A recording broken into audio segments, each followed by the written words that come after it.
It's really great that I would get to come here and speak to y'all today and to tell you how I got here. Okay? And my journey started probably, probably around 2004 when I discovered that what the path that I was trying to follow didn't work for me. I was working in corporate America, was not happy. Everybody in this room can look at me and tell me I did not fit in corporate America, okay? I was holding things back about myself that did not resonate. And I would go home, I would play this part all day long at work, and I would go home at night and go, it's just not me. I was just miserable. And I told Barry a few years before I stepped away from corporate America, I said, I want a job that I can do and spend all day long with spiritual, like-minded people, and I don't want to wear shoes. I'm over it. I don't want to wear shoes anymore. So today I'm going to talk to you about my journey. And the first thing I'm going to do is I'm going to read this quote that showed up on my Facebook page just the other day.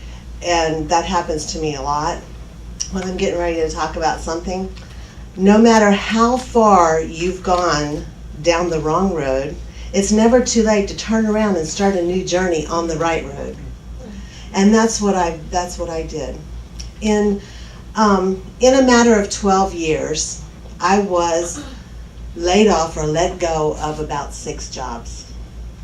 They would come and say, okay, we don't need, your position's been eliminated, we don't need you anymore, we're gonna move in a different direction. And I was like, okay, what is going on? Well, before you feel sorry for me, it's what I asked for. I said, people would say, well, how do you like your new job? It's okay, but it's not what I want to do for the rest of my life. And the universe or God or spirit or whatever you want to call it said, okay, fine. What is it that you want to do?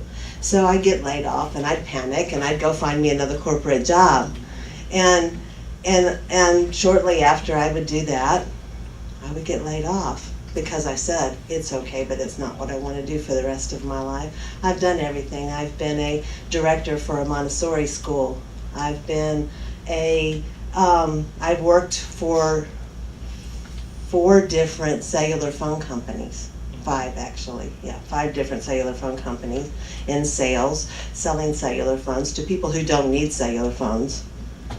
People who would come in and could barely feed their children, but were buying a cellular phone that was going to cost them $200 a month. It was a job. It was just something I did. So in probably,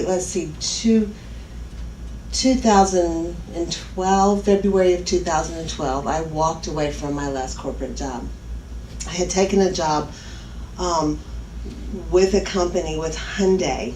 I had gone in to do this interview with this company, and because I had been laid off from my last corporate job,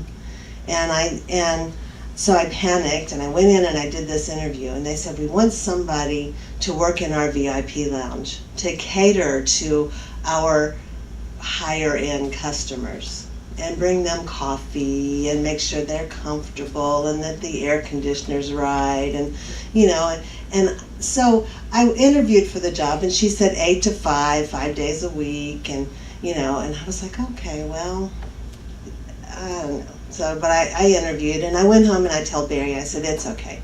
They don't want me for that job. They want some little young girl with a low-cut blouse and a short skirt, and they want her to schmooze.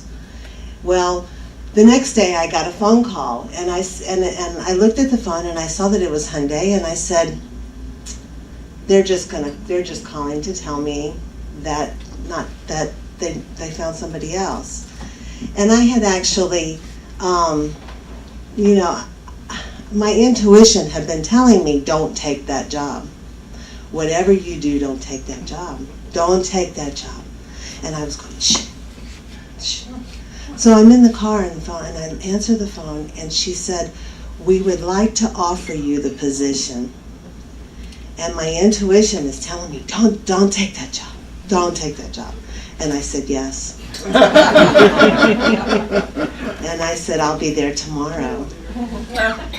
And I walked into the door, and I knew that I had made a mistake. The job was nothing like what they had described it. They wanted me to work 6 days a week, 12 hours a day. They didn't want me to take lunch. They wanted me to be there all the time. And I said, so I did it for about 2 weeks, and I would come home every night crying.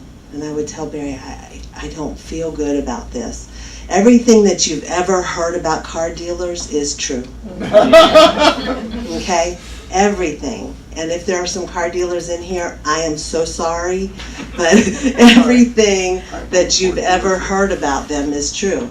It was an insult to my integrity to sit there and watch them say things that I knew were not true. So 2 weeks after I started this job, following the finance manager around all day long doing all his paperwork, Barry said, quit. We've got this. We can take care of Barry. By the way, is my beloved. He's my backbone, the brains and the brawn of this situation. But he said, quit. He said, quit. You can quit. You don't have to do this. And I said, but I've got to pay my bills. He said, we'll do it. We'll pay your bills. It's not a big deal. Quit.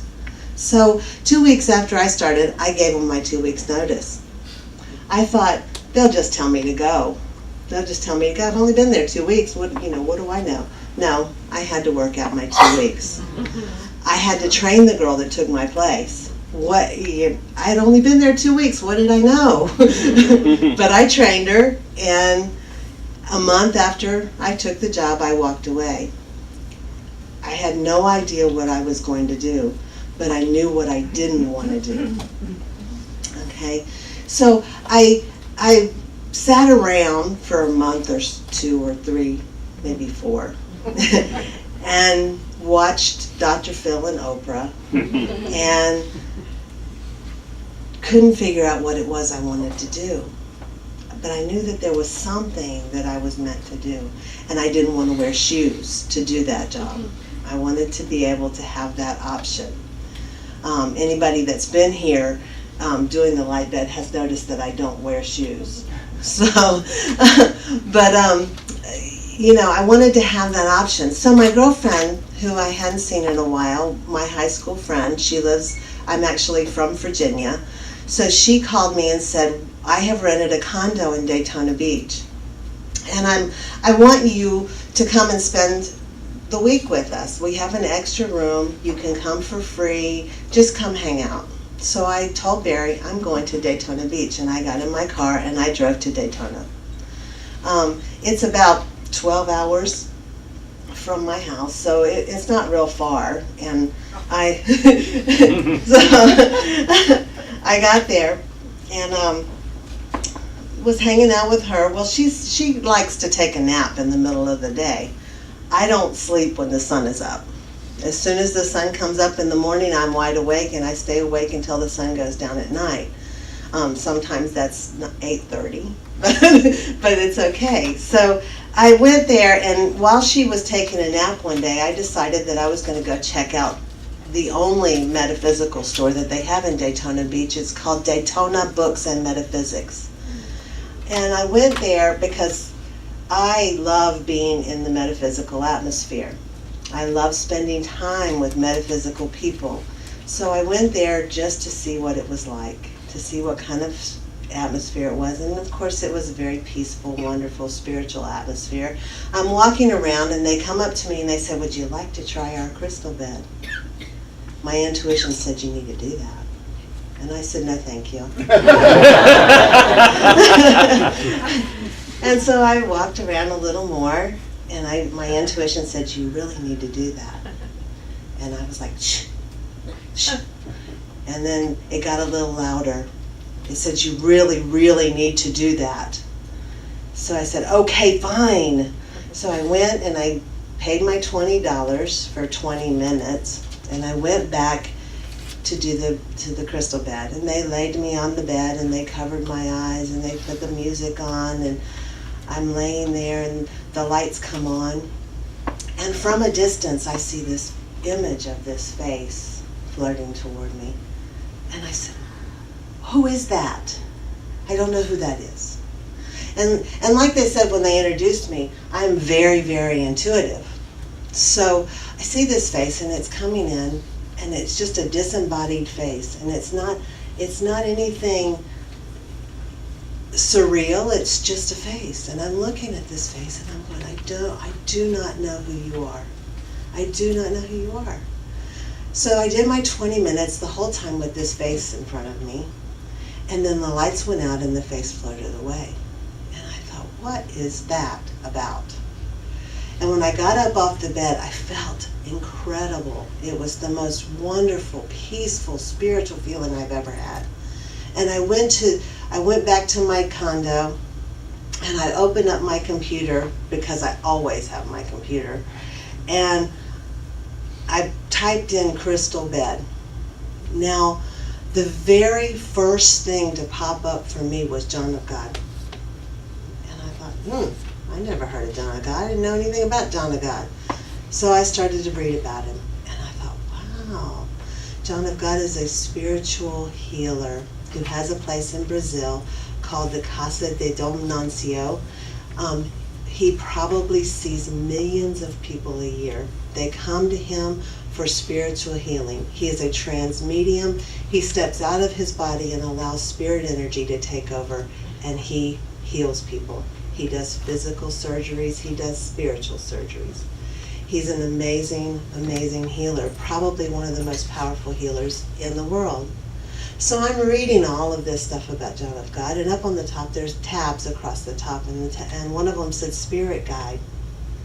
And I opened up this tab, and about the 5th picture down of all these amazing spirit guides was the face that I saw while I was on the crystal bed. And I called Barry on the telephone and I said, we got to do this. We got to do this. We got to have one of these beds. I don't know how we're going to get one of these beds, but we got to have one. So when I got back home, I procrastinated. October or so, I sent my first letter down to the Casa to find out what it would take to get one of these crystal beds. So they sent me a letter back, and they said to purchase a crystal bed, you must send a picture to John of God. He must give his permission and blessing for you to own the bed, and you and the bed is about $10,000. And you have to come down here and get it. You have to come to Brazil to get the bed. And you know, if you're not ready to do this, let's don't start the process yet. Let's don't bother John of God with it. So I told Barry, we're not ready. We're not ready. $10,000 is a lot of money, and I don't think we can do that. But the dream never went away. And in case you ever doubt it, we are incredible beings of manifestation. We can manifest anything in this lifetime that we want. In January of 2013, I put a little tiny picture in the very top corner of a vision board that I was making of a crystal bed. I put the little picture, and I put underneath John of God crystal light bed.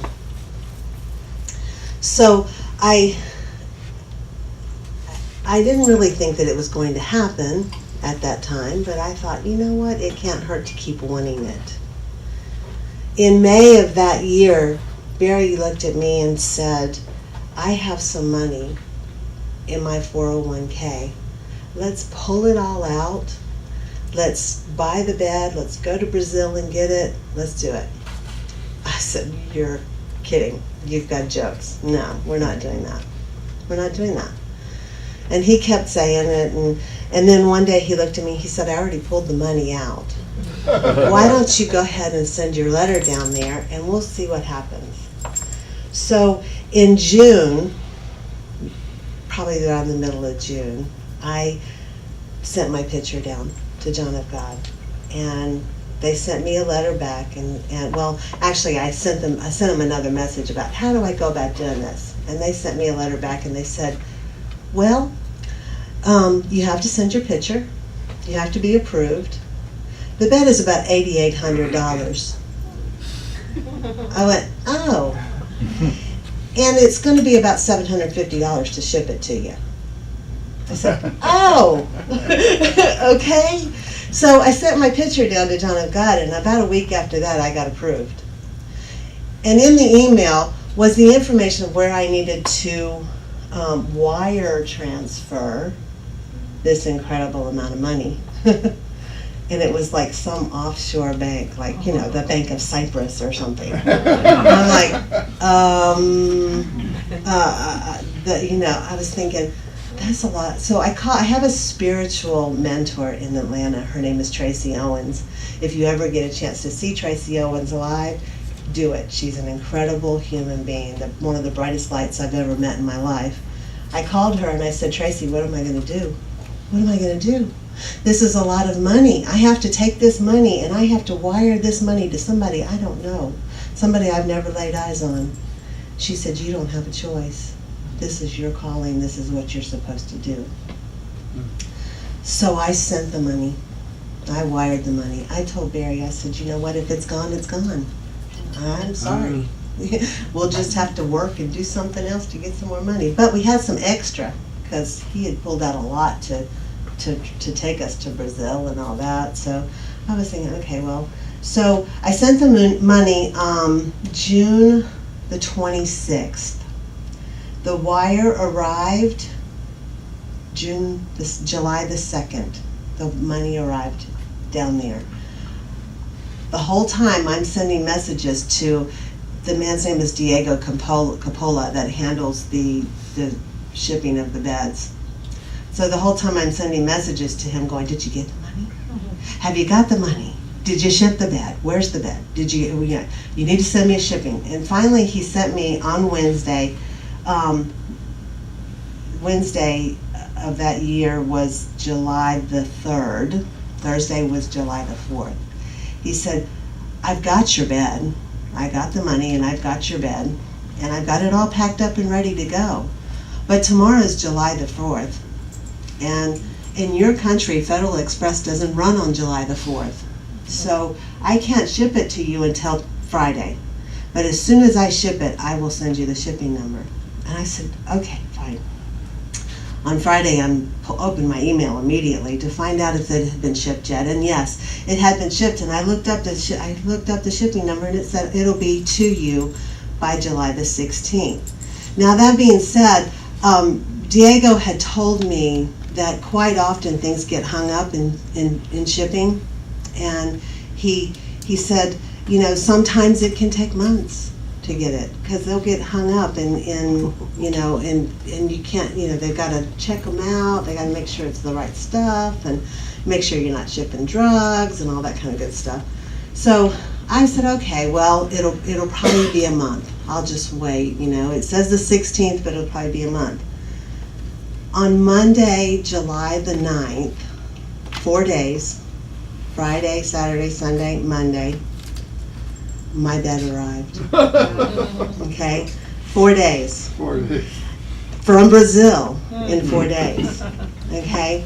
So what I'm here to tell you guys is that everything is divinely guided. Everything. When you put something out there that you want and you want to manifest it, it can happen very, very quickly.